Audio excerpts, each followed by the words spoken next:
राधे राधे दोस्तों, आज संकटी चतुर्थी चौथ माता की कथा कहने जा रहे हैं, जो श्रावण मास की कृष्ण पक्ष की तृतीय तिथि में पड़ेगी, जो चंद्रमा को अर्घ चौथ में लगेगा। इसके लिए हमें 13 गेहूं के दाने लेने पड़ेंगे, हल्दी लेने पड़ेगी, अक्षत लेने हैं, गुड़ लेना है और गणेश जी के लिए 21 मोदक का भोग लगाना है। कथा इस प्रकार है, गेहूं को हाथ में लेके कथा सुनना चाहिए। भारतवर्ष में एक परिवार में पति पत्नी और बूढ़ी माँ रहती थी। तो बेटा ने कहा, माँ मैं परदेश जाता हूँ, घर पे आग और पानी बनाए रखना, जिससे कि मेरी पत्नी घर से बाहर न जाए। ऐसे चलता रहा बहुत दिन। कल एक दिन उसके घर में पानी नहीं रहा, तो उसकी पत्नी कुएं से पानी लेने गई।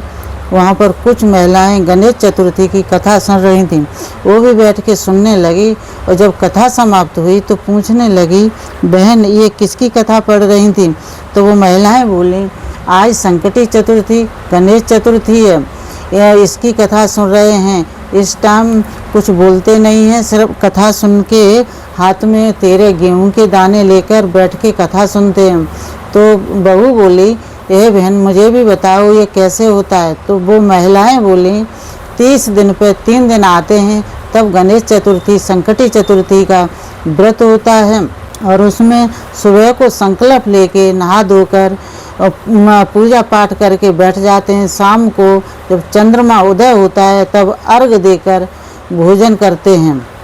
ऐसे करते वो अपने घर आई। जब महीना आया 30 दिन पे 3 दिन आ गए तो उसी ने गणेश चतुर्थी संकटी माता का व्रत किया। जो उसकी सास ने खाने को दिया था वो उसने आधी चंद्रमा को जमा दी, आधी बाड़े में गाड़ देती थी। ऐसे चलता रहा। कुछ दिन बाद उसका पति घर वापस आया तो रास्ते में एक बनी में आग लगी हुई थी। वहाँ पर सर्प जा रहा था तो उसने सर्प को रोक लिया। तो सर्प बोला, मैं तुझे डस लूँगा। तो बोला, मैं सर्प देव, मेरे घर में मेरी पत्नी है, मेरी बूढ़ी माँ इंतज़ार कर रही हैं, हम उनसे मिल लूँ, उसके बाद डस लेना। वो वहाँ से आगे बढ़ा कि मैं इस युवानी से तंग आ गया था, तूने मुझे रोका है इसलिए मैं तुझे डस लूँगा। वो ऐसे क्षमा याचना करके आगे बढ़ा। आगे मिला तो एक साधु मिले और बोले, बेटा तेरे ऊपर से बहुत बड़ा संकट टल गया है कि तेरे घर में कोई संकटी चतुर्थी चौथ माता गणेश चतुर्थी का व्रत करता है।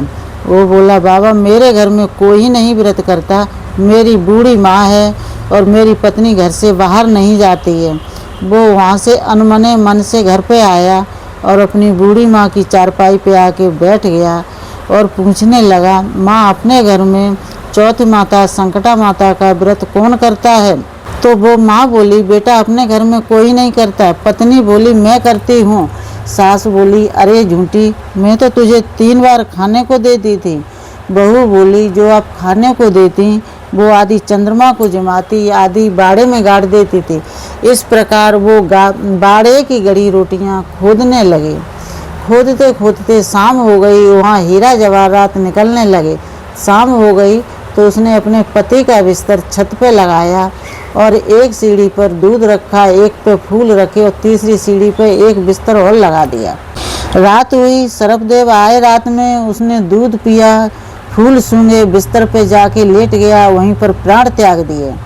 सुबह उठ के देखा तो सर्प मरा पड़ा था।